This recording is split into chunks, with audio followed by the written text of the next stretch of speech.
नमस्कार, India voice देख रहे हैं आप और मैं हूं आपके साथ शिवम दुबे। इंडिया वॉइस के खास कार्यक्रम देवभूमि समाचार में आप सबका स्वागत। बुलेटिन की शुरुआत करेंगे बड़ी और अहम खबर के साथ देहरादून से। ये बड़ी खबर आपको बता दें कि सूत्रों के हवाले से यह खबर जो हम आपको बता रहे हैं, कांग्रेस को बड़ा झटका लगा है और बीजेपी में कांग्रेस के दो बड़े नेता शामिल होंगे और बीजेपी का दामन थामेंगे। कांग्रेस प्रदेश उपाध्यक्ष ने इस्तीफा दिया है। मथुरा दत्त जोशी ने पार्टी से इस्तीफा दिया है। बिट्टू कर्नाटक भी बीजेपी में होंगे शामिल। तो बीजेपी प्रदेश अध्यक्ष ज्वाइनिंग करा सकते हैं इन दोनों की और सीएम धामी के मौजूद होने की भी संभावना है इस बीच। तो ये बड़ी खबर हम आपको बता रहे हैं सूत्रों के हवाले से। कांग्रेस पार्टी के दो बड़े और कद्दावर नेता बीजेपी का दामन थामेंगे। इसमें कांग्रेस के प्रदेश उपाध्यक्ष ने इस्तीफा दे दिया है। मथुरा दत्त जोशी और बिट्टू कर्नाटक दोनों भारतीय जनता पार्टी में शामिल हो सकते हैं और इनको जो है वो प्रदेश अध्यक्ष बीजेपी के इनकी ज्वाइनिंग करवा सकते हैं भारतीय जनता पार्टी में। और साथ ही साथ ये भी संभावना जताई जा रही है कि ज्वाइनिंग के वक्त मुख्यमंत्री पुष्कर सिंह धामी भी मौजूद रहेंगे। तो ये बड़ी खबर हम आपको बता रहे हैं देहरादून से। तो सूत्रों के हवाले से ये बड़ी खबर, कांग्रेस को बड़ा झटका लग सकता है।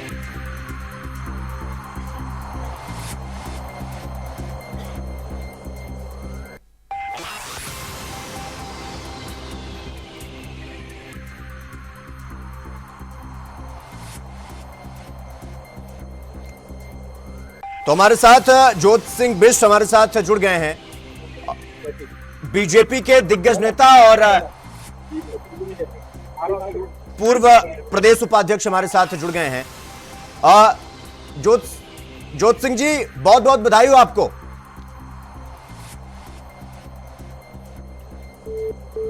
तो उनका संपर्क हमसे टूट गया, फिर से हम उनसे जुड़ेंगे।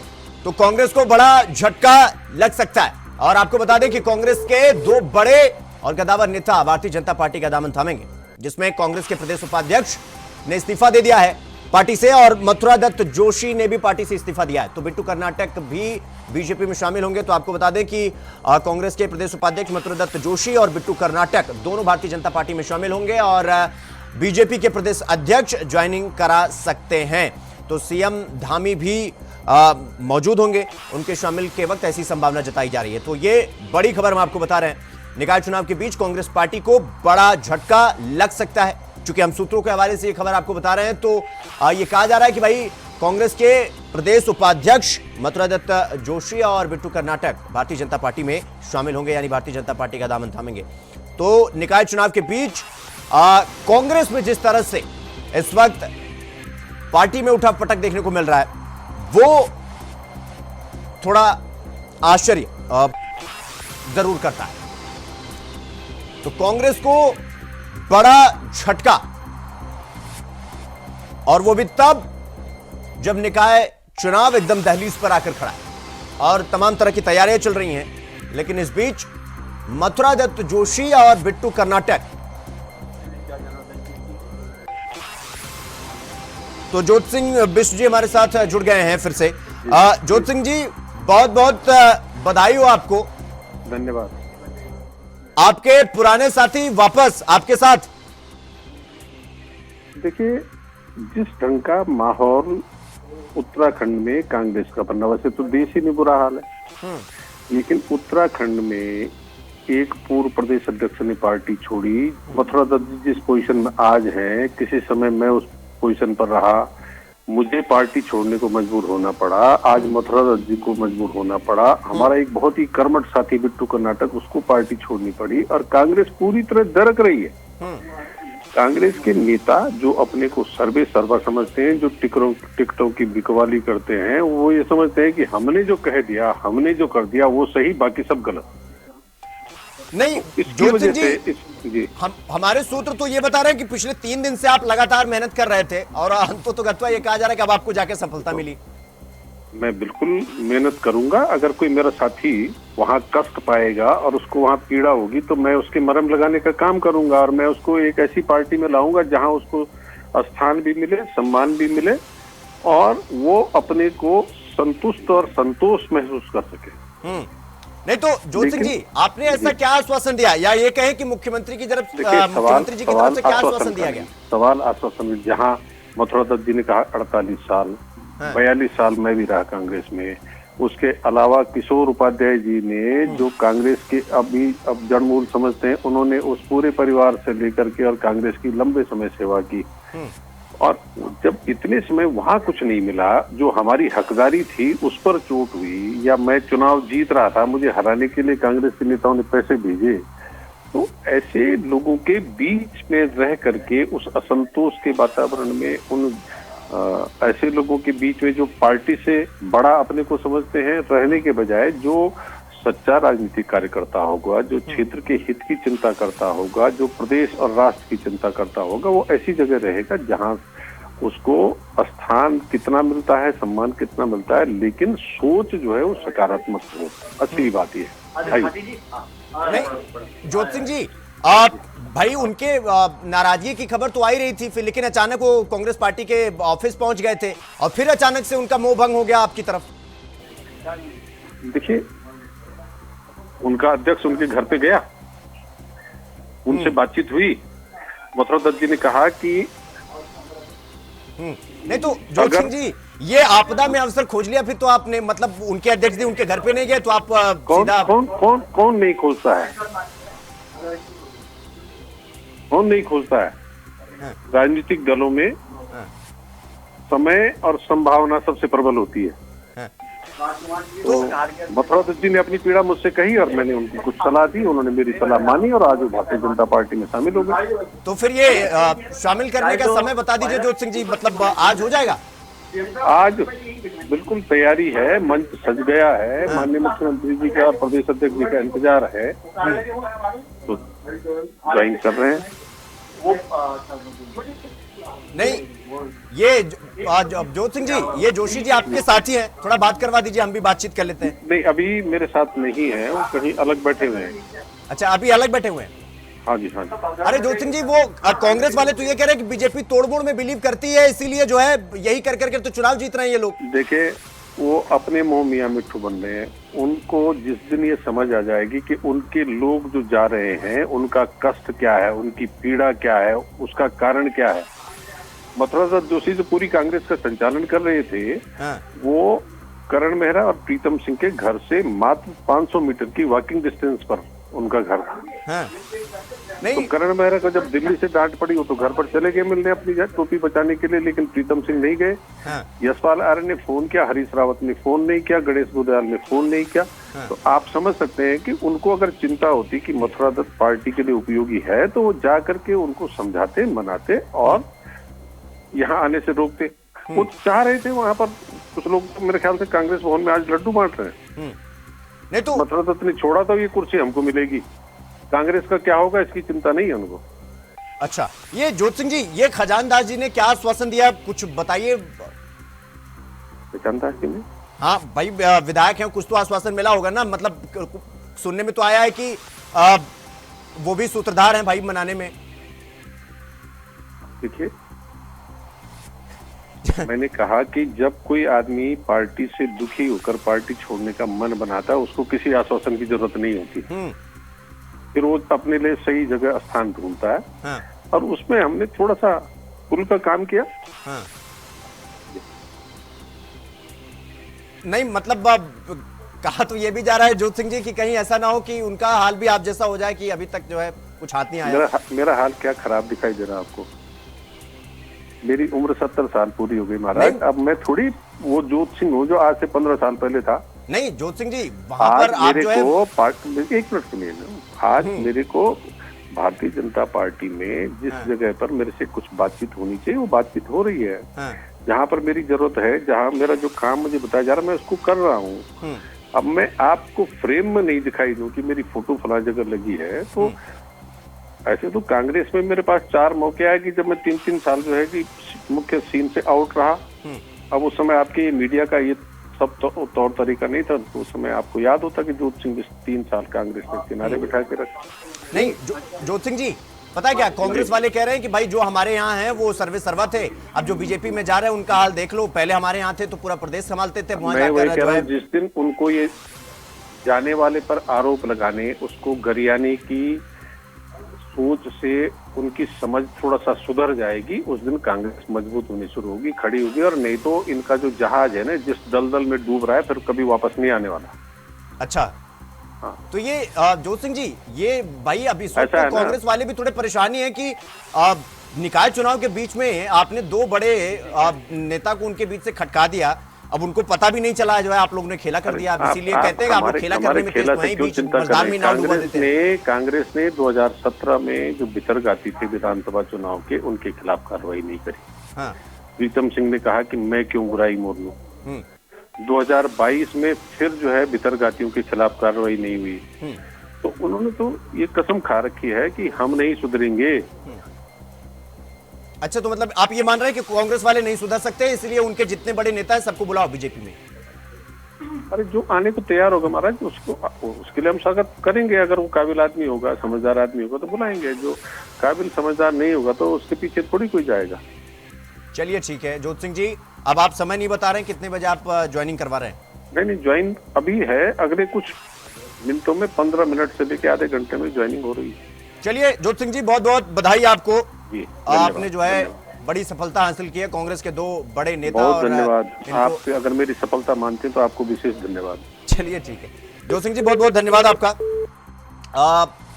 बिट्टू कर्नाटक और मथुरा दत्त जोशी, चूंकि जोत सिंह बिस्ट कह रहे हैं कि कुछ मिनटों का समय और इसके बाद उन दोनों का आगमन हो जाएगा भारतीय जनता पार्टी में। तो निकाय चुनाव के बीच में भारतीय जनता पार्टी ने जो झटका कांग्रेस पार्टी को दिया है, वो खासकर इस वक्त तो बड़ा प्रभावशाली इंपैक्ट डाला है भारतीय जनता पार्टी ने कांग्रेस के खेमे में। तो खबरों में आगे बढ़ेंगे। अगली खबर देहरादून से है, जहां भाजपा ने प्रदेश में सभी नगर निगम, नगर पालिका और नगर पंचायत में चुनाव संचालन के लिए समन्वयक नियुक्त किए। इसे लेकर प्रदेश महामंत्री आदित्य कोठारी ने बताया कि प्रदेश अध्यक्ष महेंद्र भट्ट के निर्देश पर यह नियुक्ति की गई।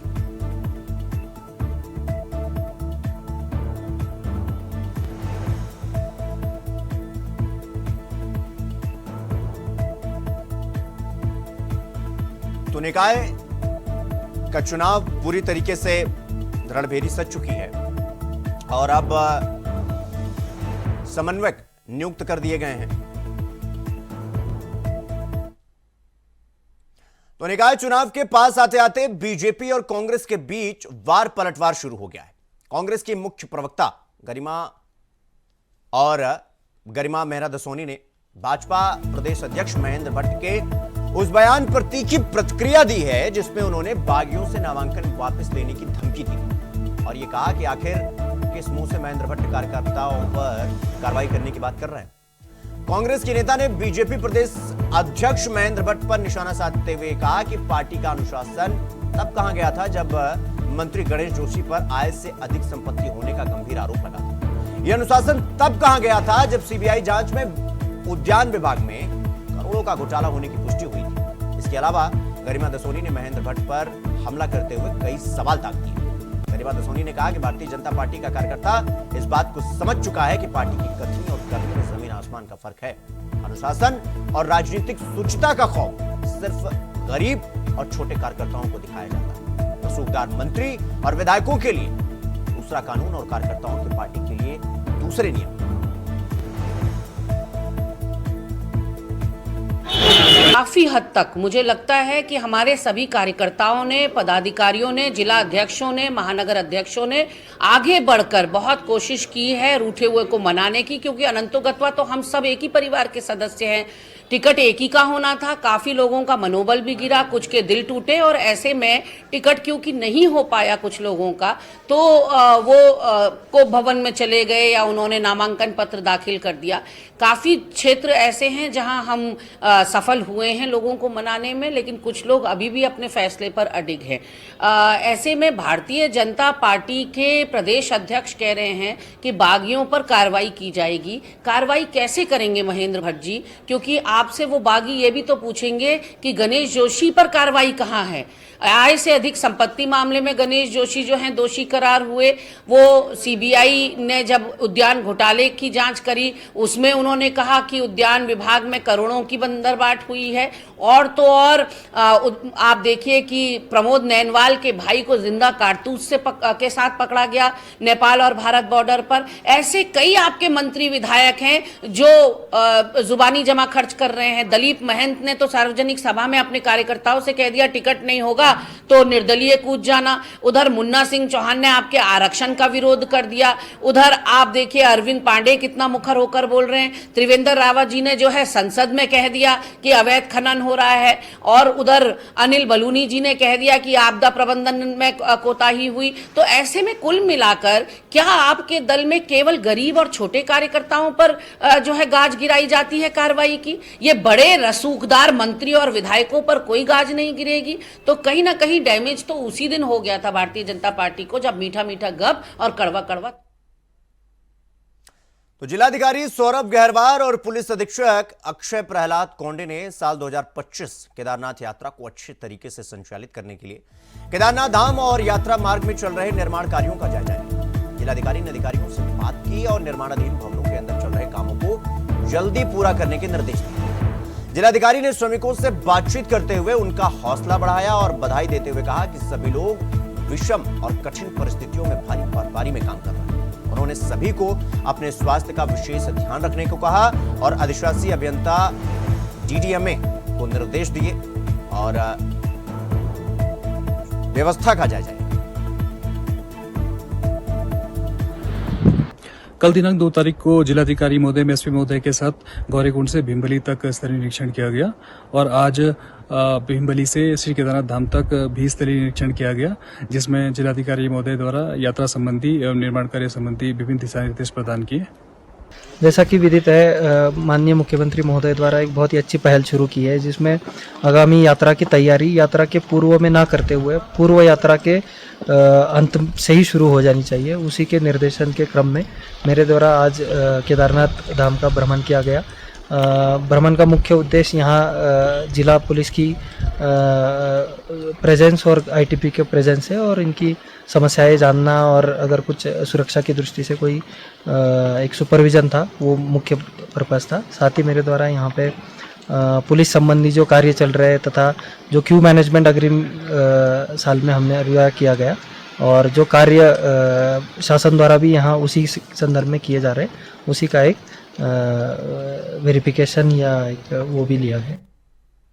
तो रुक करेंगे अगली खबर की ओर। अल्मोड़ा निकाय चुनाव में बनाए गए जोनल मजिस्ट्रेट और सेक्टर मजिस्ट्रेट अधिकारियों का प्रशिक्षण विकास भवन सभागार में आयोजित हुआ और इस दौरान जिलाधिकारी आलोक कुमार पांडे ने कहा कि चुनाव को निष्पक्ष और शांतिपूर्ण तरीके से कराना हम सभी की जिम्मेदारी है। सभी कार्मिक पूरी निष्ठा और ईमानदारी से अपने दायित्वों का निर्वहन कर रहे हैं। लापरवाही को बर्दाश्त कतई नहीं किया जाएगा।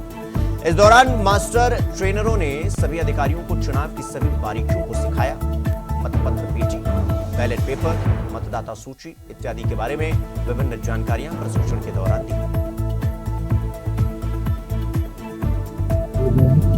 और इनकी बहुत क्रूशियल ड्यूटियां होती हैं और ये सारे अपने बूथों को देखने से लेकर पीठासीन अधिकारी, प्रधान अधिकारी सब पे एक तरह से सुपरविजन का ही काम करते हैं और यारों की आंख में काम होते हैं।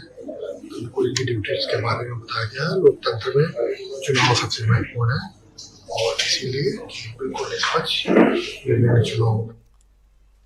तो भाई बीजेपी को चुनाव से पहले ही सफलता हाथ लग गई। जी हां, आपको बता दें कि दिनेशपुर में 2 लोगों की नाम वापसी के बाद प्रशासन ने मंजीत कौर को विजय का पत्र हाथ में थमा दिया। भारतीय जनता पार्टी के उम्मीदवार निर्विरोध दिनेशपुर नगर पंचायत की अध्यक्ष बनी। इस दौरान गदरपुर तहसील से दिनेशपुर तक विजय जुलूस निकाला गया और इस तरह से उत्तराखंड के नगर निकाय चुनाव में बीजेपी का खाता खुल गया। इस दौरान मंजीत कौर के पति पूर्व अध्यक्ष कावल सिंह ने कहा कि मेरा दिनेशपुर नगर पंचायत क्षेत्र को एक आदर्श नगर पंचायत क्षेत्र बनाने का लक्ष्य है। उन्होंने कहा कि अस्पताल की बनावट और एक गौशाला प्रमुख रूप से बनाना है, अस्पताल बनाना है और गौशाला बनाना है। इसके अलावा उन्होंने कहा कि मेरी जीत जनता की जीत।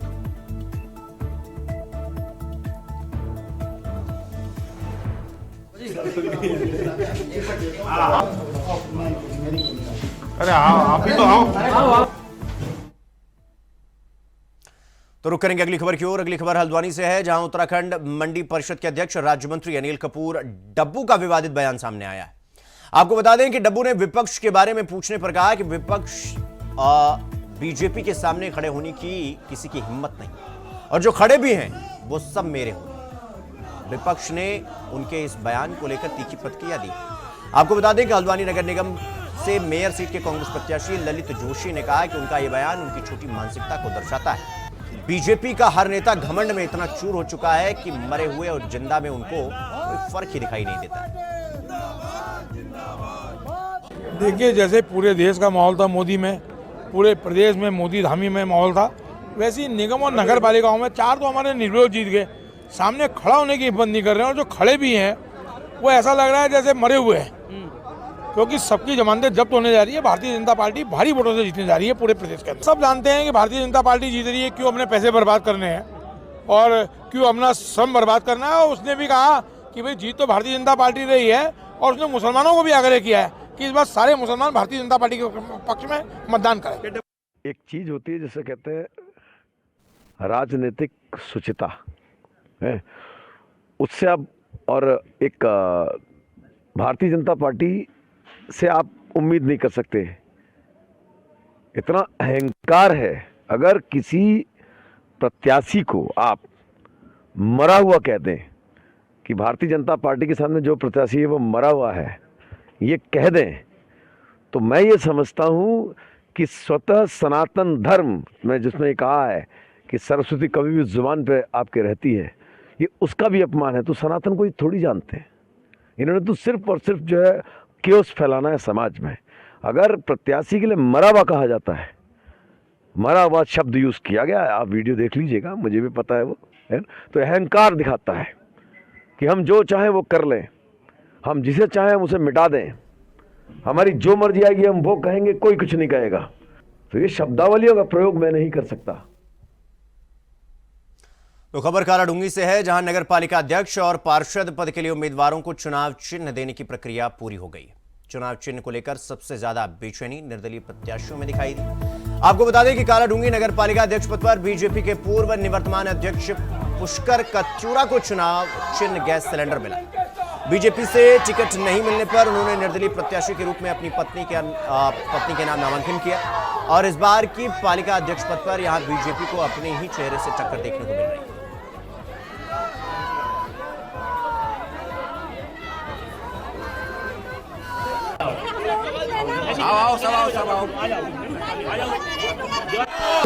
नगर पालिका के चुनाव हमारे संपन्न होने जा रहे हैं। जिसी क्रम में आज हमारे सिंबल अलॉटमेंट का था, जिसमें हमारे अध्यक्ष पद के 4 उम्मीदवार हैं और सभासद के हमारे 34 उम्मीदवार हैं, जिनमें कि आज हमारे द्वारा यहाँ पर सिंबल अलॉट किया गया। सभी प्रत्याशी यहाँ पर आए थे, उनको हमारे द्वारा चुनाव चिन्ह आवंटित कर दिए गए हैं।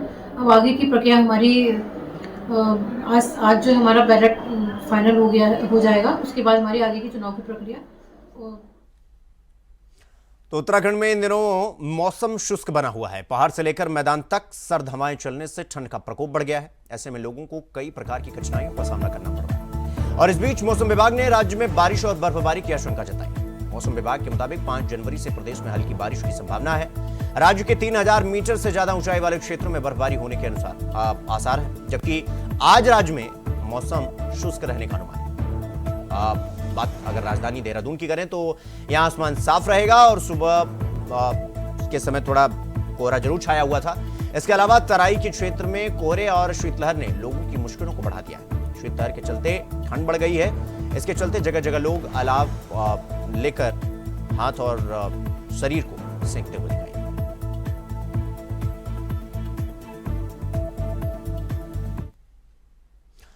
तो उत्तराखंड के देहरादून जिले में शासन के निर्देश पर मदरसों की जांच शुरू कर दी गई है। जिलाधिकारी समीन बंसल ने इसके लिए तहसील स्तर पर कमेटियां गठित की हैं, जो एसडीएम की अगुवाई में जांच कर रिपोर्ट जिलाधिकारी को सौंपेगी। जिलाधिकारी बंसल ने कहा कि सभी एसडीएम जिला अल्पसंख्यक कल्याण अधिकारी और शिक्षा विभाग से समन्वय बनाकर मदरसों का सर्वे कर नियमानुसार कार्रवाई कर रिपोर्ट दे। जिलाधिकारी ने कहा कि सभी एसडीएम अपनी तहसीलों में संचालित पंजीकृत मदरसों सहित गैर पंजीकृत मदरसों का पूरा विवरण दें, यानी रजिस्टर्ड और अनरजिस्टर्ड। जो मदरसे पंजीकृत हैं यानी रजिस्टर्ड हैं, उनमें मानकों के पालन की स्थिति जैसे एनसीईआरटी पाठ्यक्रम से पढ़ाई, मिड डे मील, स्वच्छता, प्रकाश व्यवस्था, मूलभूत सुविधा की रिपोर्ट सौंपे।